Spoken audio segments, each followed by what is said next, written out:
Okay, Pastor, let's talk about our wives. You know, I was channel surfing on my television one night and I came across this incredible documentary. It featured the Serengeti plains of Africa. In one scene, it showed the courage and the devotion of a small prairie chicken facing a large stampede of wildebeest. Beneath this brave little prairie chicken was her small little chick, vulnerable, surrounded by danger. And of course, the mother was no match for the hoof of a careless wildebeest. And together, the mom and the baby chick would be instantly killed if one of the thousands of hoofs took a direct hit. I wondered if that mother knew of the imminent danger, but it didn't matter. The attempt to make her chick feel safe and warm was all that mattered to her, even in the midst of a stampede. You know, stampedes, I guess, are common occurrences in the Serengeti, and yet they're also common occurrences in the average church. And those who are the most vulnerable in churches are often members of a pastor's family. The pastor's wife can take one too many direct hits and consequently, before too long, hate the ministry. I've known good pastors to leave their churches because their wives couldn't take the pressure any longer. So let me give you 6 suggestions to help you protect your wife so that she will love God's people as much as you do. First, always put your wife before the ministry. That seems so obvious, but she's got to feel it and not just hear words from your mouth.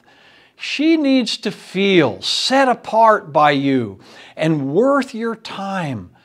Routinely, she watches you sacrifice for the ministry, but oh, how healthy it is when she watches you sacrifice the ministry for her.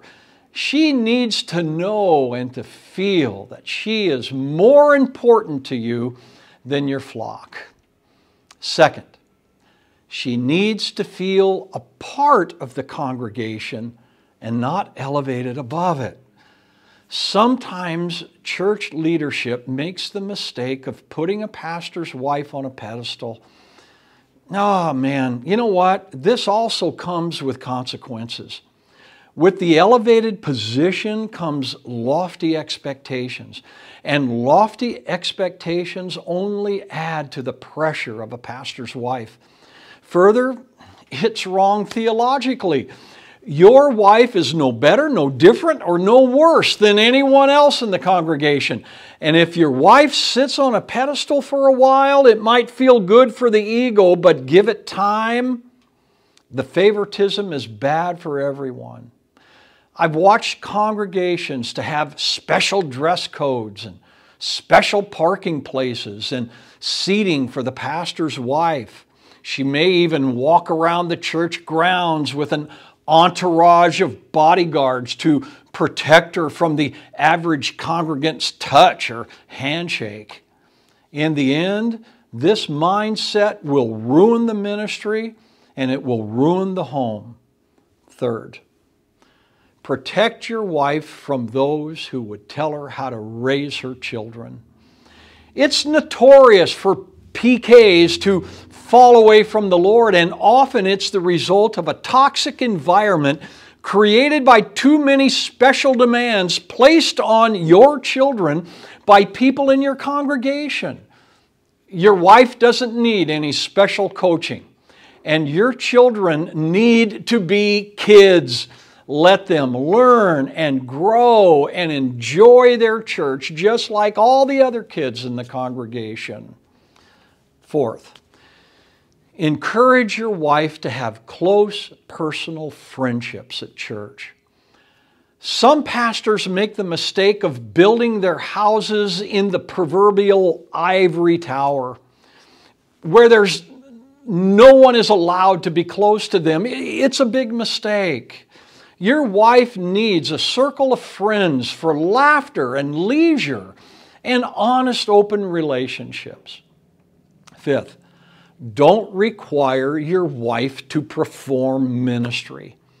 She doesn't have to lead the women's group or give prophetic words at the altar every Sunday or head up the Sunday school. She is allowed to discover her own role just like everyone else. Nothing is worse than a pastor's wife trying to do something that she's compelled to do, but not called to do. And finally, take the time to affirm your wife publicly. She needs that encouragement.